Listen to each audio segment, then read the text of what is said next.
Hello, and welcome to this audiobook presentation of Happiness Today, an inside look at creating happiness every day of your life.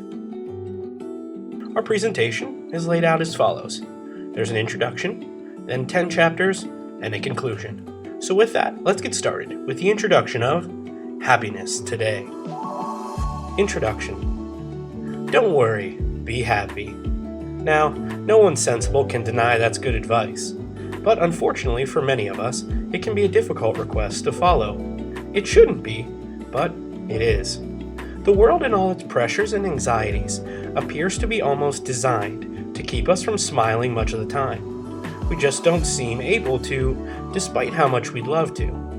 We reach out in all sorts of strange and unusual ways to find happiness, and still, it escapes us. Now, this may sound dark, but don't let it get you down. I'm here to bring you good news. Great news, in fact. If you want to be happy, you've come to the right place.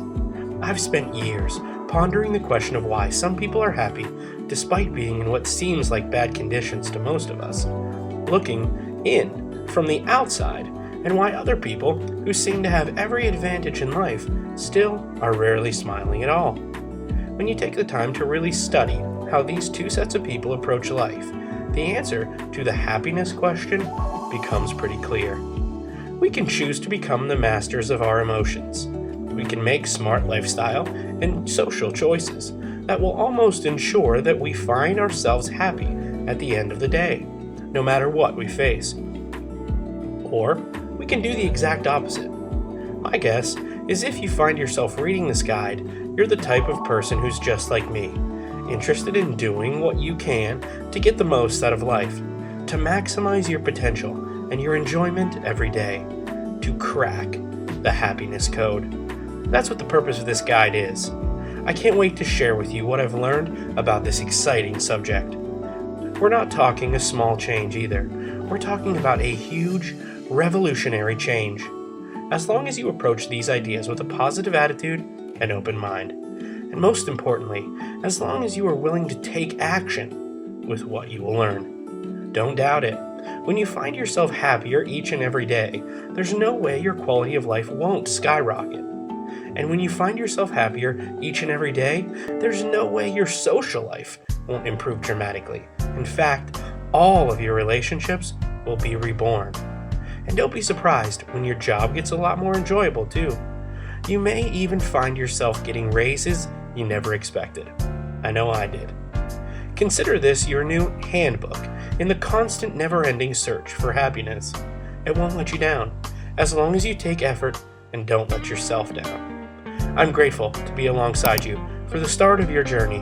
I think you're going to exceed both of our wildest expectations. Let's get to it. We don't have any time to waste. Chapter 1. Why are you not happy? It makes very good sense to consider why you aren't happy. After all, it's much easier to cure a problem when you have an understanding of some of its causes and symptoms. Now, it's possible you may have some unique issue that's wrecking your sense of well-being. In that case, some serious self-reflection is in order. But my guess is you will be much more likely to find the root of your unhappiness in the list that follows. These are the things that drag the vast majority of us down, so take a minute to know your enemy. You are a worrier. The world can be roughly split between worriers and warriors. Those who over-worry are, of course, much unhappier. Now, being a warrior, in this sense, has nothing to do with things like violence or the military. It's all about having the courage to face what life has to offer. How much time a day and night do you spend worrying? Don't you think there's much more constructive ways to spend your time? Of course there is. You are a grudge holder. There's times in life when people do things to us that are downright nasty. It's a fact which we can't escape. What we can escape, however, is how we react to these situations. By holding a grudge, we release a sort of slow poison in our own system that's guaranteed to slowly kill our happiness. Not only does this not affect the person who did us wrong, but it actually damages us on top of whatever wrong we initially experienced, real or imagined. Forgiving and forgetting has been universal spiritual advice for a good reason. It keeps us happy. You play the comparison game. Happiness is not about what you have compared to others, despite what the overwhelming materialistic bias of our culture may tell you.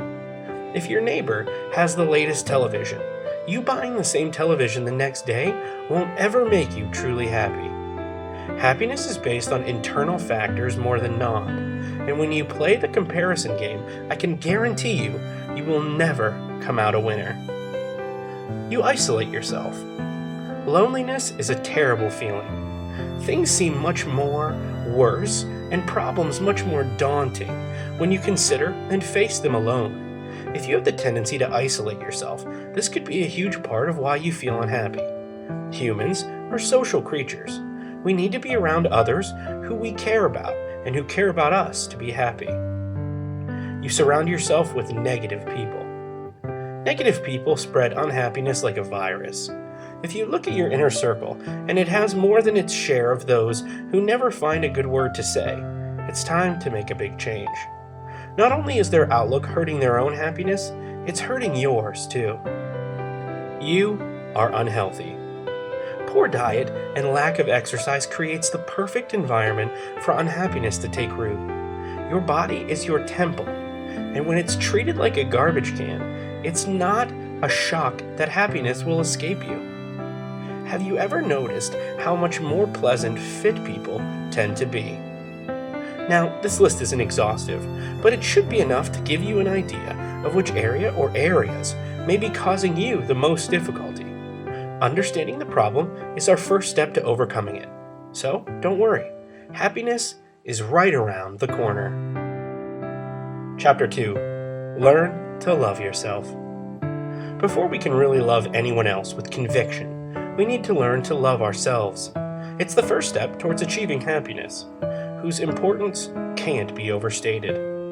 Once you learn to love the person looking back at you in the mirror, you're sure to find the rest of our ideas and methods here much less of a struggle to implement. Loving yourself can be thought of as the oil that allows the internal machine of your happiness to run smoothly and efficiently. It's that vital to what we're trying to achieve. Self-image issues can be hard to overcome if you're not familiar with the tried and true techniques that experts have developed to build self-esteem. Put these following things into action, and you may be shocked at how quickly you learn to love yourself. I've seen them work their magic again and again, and there's no reason they won't work for you too. Acknowledge your accomplishments. We can often be our own harshest critics, while in reality, if we'd like to be happier, we should be our very own biggest fan. Stop ignoring your accomplishments, whether in business, your social life, athletics, or beyond. You should even be patting yourself on the back for caring enough about your own self-development to be studying this guide. Give yourself credit. You deserve it. Remember, looks are in the eye of the beholder. Ask many models if they feel like they are beautiful, and they'll tell you a firm no. This is despite their becoming quite wealthy over the fact others find them attractive. This strange paradox is repeated again and again. If you look in the mirror and find yourself thinking that you are less than attractive, remind yourself that many people are sure to disagree. I guarantee it. Be more patient with yourself. Sometimes we make mistakes. When you love someone and they stumble, are you incredibly harsh with them? If you are, you shouldn't be. And when you are learning to love yourself, you shouldn't be harsh with yourself when you hit a bump in the road either. Patience is a virtue. Being more patient with yourself will relieve a huge amount of stress and pressure. Try it and see if you aren't happier almost immediately. Occasionally do something really nice for yourself. You may be picking up on the idea that treating yourself better is a path to learning how to love yourself. That's true as could be. Not only consciously, but perhaps more importantly on a subconscious level. When we've raised our sense of self-worth in our subconscious minds, things really fall into place. Do you ever do anything nice for yourself? Maybe going to a movie or a restaurant you want to check out, or picking up a little extra something to help you with the hobby you love. If you don't do this often, you need to start to. Pick a night a month, say the third Saturday if you need a suggestion, and do something really nice for yourself. When you love yourself, you deserve this type of treatment, so enjoy. Now, these may sound like simple suggestions, but they work. Positive self-change isn't always complicated. Loving yourself and happiness come hand in hand. So give these tips a try, and watch and see each day feel better than the last. Chapter 3. Cultivating Gratefulness. The Power of Gratitude. This is one of the rare places where everyone from scientists to self-help coaches to New Age teachers agree. It's an essential part of being happy, and also one of the areas where those who aren't happy are most likely to have neglected. It's also easy to cultivate. If you're having a problem feeling grateful, keep these things in mind. They are sure to help. Start a gratitude journal. Pick up a notebook and keep it next to your bed. Every morning, as soon as you open your eyes, write a few sentences about what you feel grateful for. Be creative. Just before you tuck yourself in for bed, review your morning's notes and write some more about the things that you've experienced throughout the day that you also feel grateful for. Do this for at least 30 days without taking a break. Many choose to continue this exercise way beyond the 30-day mark, since it brings them such a better outlook on life. See what you think. Help the less fortunate. Let's face it, though we may have it tough at times, there's always someone who's doing much worse. A sure way to cultivate gratefulness for our own situation is to lend a hand when we can. This may mean volunteering a day at the homeless shelter, visiting the old age home, or even adopting a rescue cat or dog. There's a real mysterious wonder about acts like these. The universe seems to recognize this type of act and often responds with unexpected rewards. Connect with friends and loved ones. Sometimes we fall into the trap of taking those closest to us for granted. In reality, these are the people who we should show the most appreciation towards. They're the ones who we can turn to when the going gets tough and you need a shoulder to lean on. Make a point of showing your inner circle how important they are and how grateful you are for their support. They deserve it, don't they? Even if they aren't perfect. Remember to say thank you. The simple thank you falls into our short list of magic words and phrases you're learning here in our guide. Saying it often will inspire responses that are sure to set off chain reactions that will lead you to happier experiences. Fewer and fewer people seem to share even basic manners and courtesy with each other. When you show this respect, especially with older people, you create a loop of positive energy that can be rejuvenating. All just from saying thank you with an open smile more? Yes, this is easily verifiable. I've not seen anyone who put this suggestion to the test not found themselves happier in a week's time or less. What may seem like small adjustments to how we act, how we speak, or how we think are really anything but minor. They all add up, and when we get enough of them on our side, the scale will shift in the favor of happiness. After this, don't be shocked when your dream life quickly manifests. Cultivating gratitude is an important part of the equation. I'm grateful you're taking the time to work on it. The results will be amazing. Chapter 4. Changing Your Mindset. Opt for positivity. We can choose how we frame all our life experiences. And how we choose to frame our experiences sets the stage for our emotional state, which often inspires our next set of experiences. This is the reason people who go about their day with a frown on their face and a terrible attitude end up having bad event after bad event spring up all around them. Their negative mindset becomes a self-fulfilling prophecy. They curse themselves and kill their chances of being happy. In many important ways, we create our own reality. Our mindset can be thought of as the scriptwriter or director of our life experiences, and we can choose the plot of our story. When we opt for positivity, what seemed like a sad tale or even a horror movie can become a love story or adventure. Are you ready to change your life's plot by opting for positivity? Great, I thought you would be. These ideas will help. Listen to music and watch movies that lift your mood. When we turn to entertainment as a great effect on how we view the world. Dark and depressing music and movies can make it very difficult for us to shift our mindset towards positivity. This only makes sense, doesn't it? Take a look at what you listen to in the car or on your MP3 player. Is this music that makes you smile and think of life's bright possibilities? Or does it have the opposite effect? The same question should be asked about the movies and television shows you watch for entertainment. Making a move to clean these things up can have a tremendous effect on your subconscious mind. Of course, an occasional scary movie won't hurt if that's what you enjoy, but do your best to indulge in music and movies that work with your goal of thinking positive, not against it. Challenge your negative thoughts immediately with positivity. Negative thoughts can and will creep into our minds. It's unavoidable, especially in the beginning when we are just picking up the habit of holding a positive mindset. The trick is not letting them take root. By challenging them immediately with positivity, we can deflate them by having any real influence over us. Whenever you feel yourself thinking negatively, reframe your thoughts and consider the positive side of what's occurring. For this technique to work properly, you must quickly challenge these negative thoughts. The more you delay, the more harm they will do. Make a powerful set of affirmations. We've already explored the power our words holds over our happiness. Now let's go deeper and use this knowledge to help boost our mindset with a daily affirmation. An affirmation is simply a positive statement that you repeat to yourself first thing in the morning and before you go to sleep in the evening. It can also be used whenever you feel stressed out or your thoughts are drifting away from positivity. Now you can write your own, or you can use this famous one, created by one of the original self-help authors in the early 1900s.